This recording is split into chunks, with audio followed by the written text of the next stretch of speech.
انفاق کی اہمیت غیر معمولی ہے۔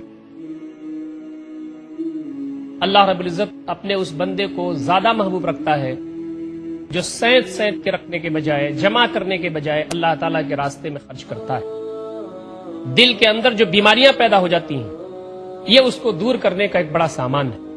خذ من اموالہم صدقۃ تطہرہم وتزکیہم بہا، نبی اکرم صلی اللہ علیہ وسلم کو ہدایت اللہ رب العزت دے رہے ہیں کہ مومنین سے ان کے صدقات لیجیے، ان کی زکاتیں لیجیے دین کے کام میں لگانے کے لیے۔ اس کے ذریعے آپ ان کو پاک کریں گے اور اس کے ذریعے آپ ان کا تزکیہ کریں گے، دلوں کو صاف کرنے، دلوں کو آلائشوں سے منزہ کرنے، انسان کو اپنے رب کی طرف یکسو کرنے، دنیا کی جو چکا چوندھ ہے اور دنیا کی جو دل فریبیاں ہیں اس سے بندے کو گویا کی بے تعلق کرنے یا اس سے اس کی توجہ کو کم کرنے کے لیے ایک بہت بڑا ٹول ہے۔ انفاق کی جو تعلیمات اور ہدایات قرآن مجید میں آئی ہیں وہ بے شمار ہیں۔ ایک جگہ ارشاد ہوتا ہے الذین ينفقون اموالهم باللیل والنہار سرا وعلانیہ، جو لوگ خرچ کرتے ہیں اپنے مال کو رات اور دن، چھپ کر کے بھی اور ظاہر کر کے بھی، فلہم اجرہم عند ربہم، تو ان کے لیے ان کا اجر ہے ان کے رب کے پاس، ولا خوف علیہم ولا هم يحزنون، ان کے لیے نہ کوئی خوف ہے نہ کوئی غم۔ کبھی بھی ضرورت پڑ جائے اللہ تعالیٰ کے راستے میں خرچ کرنے کی وہ خرچ کرتے ہیں، یہ صفت ان کی۔ چھپ کر کے بھی خرچ کرتے ہیں اور علی اعلان بھی خرچ کرتے ہیں۔ اگر آدمی ذاتی طور پر خرچ کر رہا ہے تو ایک دم سے چھپ کر کے اس کو خرچ کرنا چاہیے، چھپا کر کے اس کو خرچ کرنا چاہیے۔ اور اجتماعیت کا کوئی انفاق ہے، مل جل کر کے سب لوگ خرچ کر رہے ہیں، اس میں اس چیز کو بھی دکھانا پیش نظر ہے کہ دوسرے لوگ بھی اپریشیٹ ہوں، تو وہاں پر اعلان بھی خرچ کیا جا سکتا ہے۔ آگے جو بات کہی جا رہی ہے وہ بھی بڑے نقطے کی ہے، ولا خوف علیہم ولا هم يحزنون، ان کے اوپر نہ کوئی خوف ہے اور نہ وہ غمگین ہوں گے۔ خوف کا تعلق مستقبل سے ہوتا ہے، ایسے لوگوں کو مستقبل میں کوئی خوف آنے والا نہیں ہے، اور حزن کا تعلق، غم کا تعلق پاسٹ سے ہوتا ہے، ماضی سے ہوتا ہے۔ تو ان کو جو ماضی میں کچھ ہوا اس پر غم کرنے کی ضرورت نہیں ہے، اور جو مستقبل میں کچھ آنے والا ہے اس پر خوف کرنے کی ضرورت نہیں ہے۔ اللہ کی رضا جوئی کے لیے اپنا مال خرچ کرنا جو ہے، اس کے لیے دین میں کئی اصطلاحات ہیں۔ کھانا کھلانا، یطعمون الطعام علی حبہ مسکینا ویتیما واسیرا، آتى المال علی حبہ ذوی القربى والیتامى، ایتاء مال، اعطاء، پھر اس سے آگے آتا ہے صدقہ، زکوٰۃ، انفاق، قرض حسنہ۔ یہ 5-6 ٹرمز ہیں، لیکن ان ٹرمز کے اندر ایک تقسیم ذہن میں رکھیے کہ 2 مدیں ہیں بڑی بڑی اللہ تعالیٰ کی رضا جوئی کے لیے مال خرچ کرنے کی۔ ایک مد ہے غرباء، یتامى، مساکین، محتاج، بیوائیں۔ ایک ہے عین اللہ کے دین کے لیے خرچ کرنا۔ انفاق کا لفظ اس کے لیے ہے اور قرض حسنہ اس کے لیے۔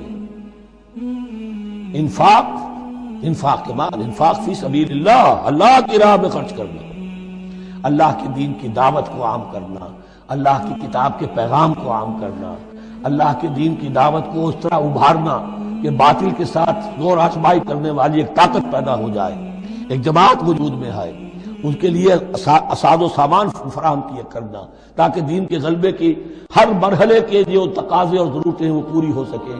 تو جو اس کام میں صرف ہوگا وہ ہے انفاق فی سبیل اللہ یا اللہ کے ذمے قرض حسن۔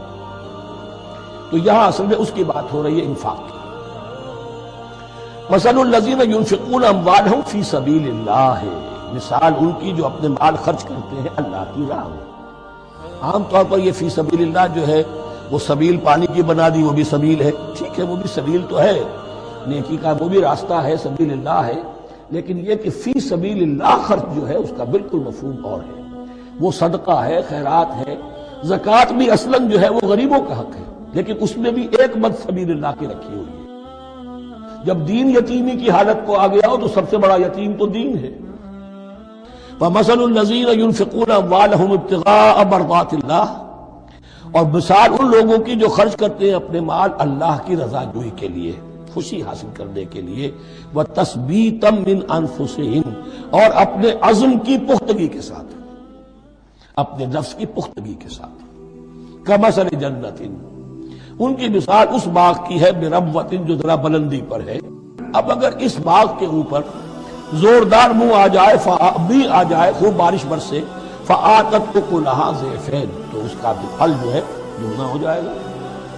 فإن لم يصبها وابل فطل، اور اگر زوردار میہ نہ آئے، بارش نہ برسے، تو تھوڑا بہت چھٹا بھی پڑے گا تب بھی اس کا تو بہرحال پھل جو ہے وہ برقرار رہے گا۔ واللہ بما تعملون بصیر، اور جو کچھ تم کر رہے ہو اللہ تعالیٰ اس کو دیکھ رہا ہے۔ الشیطان یعدکم الفقر ویامرکم بالفحشاء، دیکھو شیطان تمہیں ڈراتا ہے اور تمہیں اندیشہ دلاتا ہے فقر کا، مت خرچ کرو، رکھو، کیا پتا کیا کل کون سا وقت تم پر آ جائے۔ وَيَأْمُرُكُمْ بِالْفَحْشَاءِ، اور تمہیں حکم دیتا ہے بے حیائی کے کاموں کا۔ وَاللَّهُ يَعِدُكُمْ مَغْفِرَةً مِّنْهُ وَفَضْلًا، اور اللہ وعدہ کر رہا ہے تم سے اپنی طرف سے مغفرت کا اور فضل کا۔ اب دیکھ لو، اب شیطان کی طرف جانا چاہتے ہو، اس کی بات ماننا چاہتے ہو، خوف رکھتے ہو کہیں ایسا نہ ہو جائے کہ فقر آ جائے مجھ پر، مجھے اپنا مال سنبھال کر رکھنا چاہیے، سیل سیٹر رکھنا چاہیے، تو تم شیطان کی چال میں آ گئے، تم نے اس کی پیروی کی۔ اور اگر تم نے اپنا اللہ کی راہ میں خرچ کر دیا، اللہ پر اعتماد کرتے ہوئے، وہ میری ساری حاجتیں پوری کرے گا، آج کر رہا ہے کل کرے گا انشاءاللہ۔ اور مال خرچ کرنے کا اللہ نے اتنا ثواب رکھا ہے، اتنا ثواب، اتنا اجر، کسی عبادت کا نہیں ہے۔ خرچ کرنے کا معاملہ اللہ نے جو دے رکھا ہے، وہ مما رزقناہم ينفقون، جو کچھ دے رکھا ہے اس میں سے خرچ کرتے ہیں۔ یہ نہیں کہا کہ 1 لاکھ کے بعد خرچ کرتے، 1 کروڑ کے بعد خرچ کرتے، 10، جو کچھ دے رکھا ہے۔ تو میرے جیب میں اگر 10 روپیہ ہے تو میرا ایک غریب ہے، اس کا تو کچھ بھی نہیں ہے، 2 روپے دے سکتا ہوں میں اس کو۔ اللہ اس چیز کو جو تم آگے بھیجو گے، خرچ کرو گے، روز قیامت بہت بڑا کر دے گا۔ کتنا بڑا وہ اللہ ہی جانتا ہے۔ اعظم اجرا، اور مفسرین لکھتے قرآن میں جب اعظم اجرا آتا ہے جس میں بتایا نہیں جاتا کہ کیا ملیں گا، وہ کہتے ہیں یہ ایسی باتیں ہیں غائب کی، چونکہ انسان نے کبھی دیکھا نہیں ان چیزوں کو تو وہ سمجھ بھی نہیں پاتا، اس لیے اللہ نے خالی الفاظ ادا کر دی۔ اللہ کیا فرما رہا ہے؟ وَمَا أَنفَقْتُم مِّن شَيْءٍ، جو بھی تم اللہ کے راہ میں خرچ کرتے ہو، فَهُوَ يُخْلِفُهُ، میں ضرور اس کو پلٹا کر دوں گا تم کو، وَهُوَ خَيْرُ الرَّازِقِينَ، اور اللہ تو سب سے خیر رزق دینے والا ہے۔ ہم جو خرچ کریں گے وہ پلٹ کر آنے والا ہے، یاد رکھیے، جانے والا نہیں ہے۔ اس لیے میں نے کہا بغیر ڈرے خرچ کیجئے، اللہ آپ کو پلٹا کر دینے والا ہے، اس کا بدلہ یخلفہ، وہ مخالف سے الٹا پلٹا کر دیں گا آپ کو۔ آپ نے خرچ کیا، آپ کو مال ملا، آخرت میں 700 تو باقی ہے ہی، اس کو تو چھوڑ ہی دیجئے، ان ریٹرن دنیا میں بھی وہ مال واپس ملے گا، اس سے بہترین انداز سے، اولاد کی صحیح ہونے کے اس شکل میں، مال کی برکت کی شکل میں، کم زندگی میں زیادہ کام کی شکل میں، اور زندگی میں ایسے کارنامے انجام دینے کی شکل میں کہ مرنے کے بعد اس کا اجر ملتا رہے۔ ابو ہریرہ رضی اللہ عنہ فرماتے ہیں، جو کہ صحیح مسلم کی روایت، آپ نے فرما کہا، حدیث کا الفاظ اس طرح سے، جو آدمی ایک کھجور صدقہ کرتا ہے حلال سے، اور اللہ صرف حلال کو ہی قبول کرتا ہے، تو اللہ اس صدقے کو لے کر اپنے سیدھے ہاتھ میں رکھ لیتا ہے، اس کھجور کو لے کر، اور اس کھجور کو ایسے پالتا ہے، ایسے سنبھالتا ہے، ایسے رکھتا ہے اٹھا کر، جیسے تم میں سے کوئی اپنے بچڑے کو پالتا ہے، اس کو بڑا کرتا ہے، اور فرماتا ہے اس کو اتنا بڑا کرتا ہے سنبھال کے کہ روز قیامت وہ ایک کھجور ایک بڑے پہاڑ سے بھی زیادہ بڑا ہو جاتا ہے۔ ایک کھجور کے لیے امیر ہونا ضروری نہیں ہوتا ہے نا، حدیث الفاظ یہ کھجور کی، اس لیے میں نے کہا مال خرچ کرنے کے لیے امیر ہونا نہیں پڑتا ہے، مال خرچ کرنے کے لیے خرچ کرنے والا دل لگتا ہے۔ اللہ کے راہ میں مال خرچ کرنا تزکیہ نفس کی پاکی کے لیے ضرورت ہے۔ آپ بولیں کہ تزکیہ نفس کا مال خرچ کرنے سے کیا ریلیشن؟ اتنا گہرا ریلیشن ہے جس کی کوئی انتہا نہیں۔ کوئی انسان اپنے نفس کا بغیر مال خرچ کی کہ تزکیہ صفائی پاکی کر ہی نہیں سکتا، یاد رکھیے۔ اس لیے کہ مال خرچ کرنے سے اچھی صفتیں آتی ہیں اور مال خرچ نہیں کرنے سے بری صفتیں پیدا ہوتی ہیں۔ مال خرچ کرنے والے کے اندر خیر خواہی کا جذبہ ہوتا ہے، بھلائی کا جذبہ ہوتا ہے، ایثار کا جذبہ ہوتا ہے، رشتہ قائم کرنے کا جذبہ ہوتا ہے، اچھائی کا جذبہ ہوتا ہے۔ مال روکنے والے سے جو ہے اس سے کوئی خیر نہیں، اس سے بخل ہوتا ہے، وہ دھوکہ دے سکتا ہے، خون خرابہ کر سکتا ہے، رشتوں کو توڑنے والا ہوتا ہے، اس لیے کہ مال بچانا ہے نا۔ تو مال خرچ کرنے سے نفس میں ایسی اچھی صفتیں اور ایسے اچھے اخلاق پیدا ہوتے ہیں جو مال جمع کرنے سے اتنے ہی اس کے الٹے بری صفتیں اور برے اخلاق جمع ہوتے ہیں. یاد رکھیے. ایک صحابی ہیں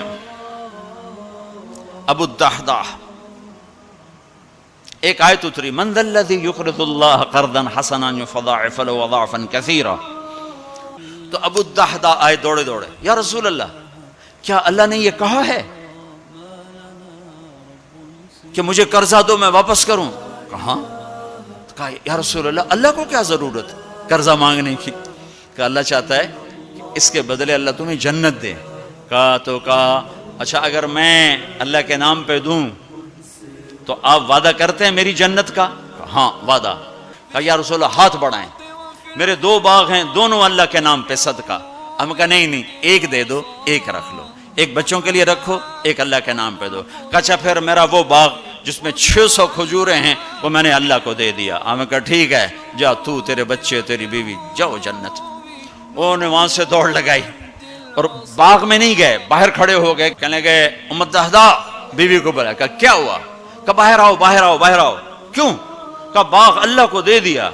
اچھا اس کے بدلے میں تیری میری بچوں کی جنت پکی ہو گئی. ان کا ربح البیع ربح البیع، مبارک ہو مبارک ہو، بڑا اچھا سودا کیا بڑا اچھا سودا کیا بڑا اچھا سودا کیا. تو بھائیو گن گن کے رکھنے کے شوق نہ کرو، لگانے کا شوق رکھو.